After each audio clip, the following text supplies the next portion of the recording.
Actually, it's really been a wonderful part of the gracious hospitality that's been expressed here, which has just been really wonderful. We've now been here as a family 48 hours, and it's just been wonderful the whole time, and we have still more days to go. And today was just a great day, but before I get to that, I'd like to introduce my family, if I may. This is my wife of 22 years, Stacy. Thank you. My eldest son, Brooks, our eldest son, Brooks. And our youngest son, Gage. They too will have a challenge transitioning back to people applauding for them, giving them gifts, all those sort of things. So thank you very much for warmly welcoming all of us and having us be here and be a part of your time. Today has just been a phenomenal day. Going to Morton today and being involved with a very engaging conversation with Native Americans and folks who are really a part of rural Minnesota in sort of the southwest part of the state. Going to the Bishop Whipple's Memorial Chapel there was just, it was holy ground. And then to go and come to the school, I come out of a youth education camp background, and it was just incredible being at Shattuck St. Mary's School and just the rich history that was there, and then to come here. And my son said something to the wonderful woman who cooked dinner, that the mashed potatoes were as good as my mother's. So that says a lot, because he really loved my mother, God rest her soul, but he really loved my mom's mashed potatoes. And then to be here with you all at the First Cathedral, and I was able to go downstairs and look at Bishop Whipple's relics, was great. Really the whole day has had this time of being on the bus and then going to this incredibly holy place, and then being on the bus and going to a holy place.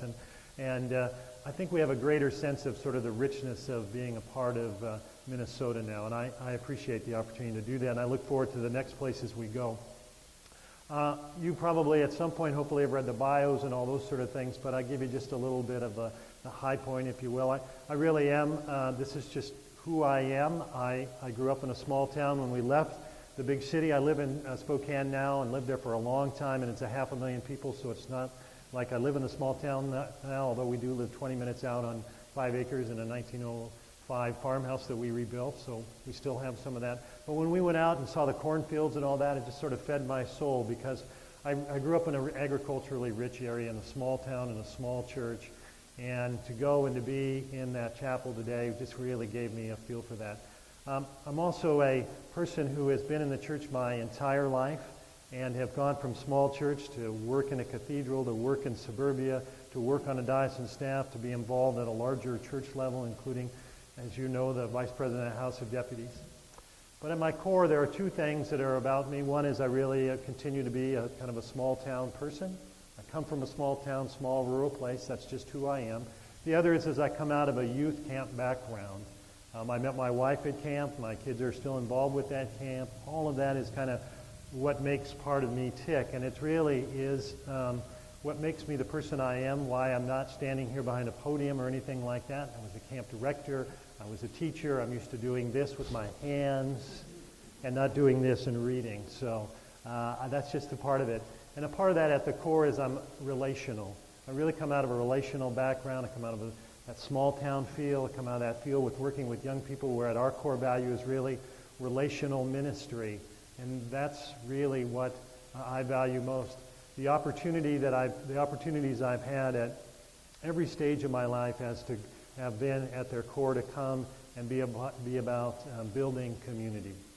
When I did that at camp, when I did that as a school teacher, when I did that at the church where we are now, it's all been about bringing people together from a variety of settings, a variety of places in a relational way, and to build community. So to come and to be immersed in the community, which is the Diocese of Minnesota, is really helpful for us. You get these things on paper, you have interviews on phones, but to really come and to be with the people, that's been great. And particularly today, when we could sit face to face with people and have conversations today, was just extremely rich. And I'm glad that we had that chance, and I look forward to having some FaceTime with you all at the cookies back there that I don't think my kids ate all of, so you're good.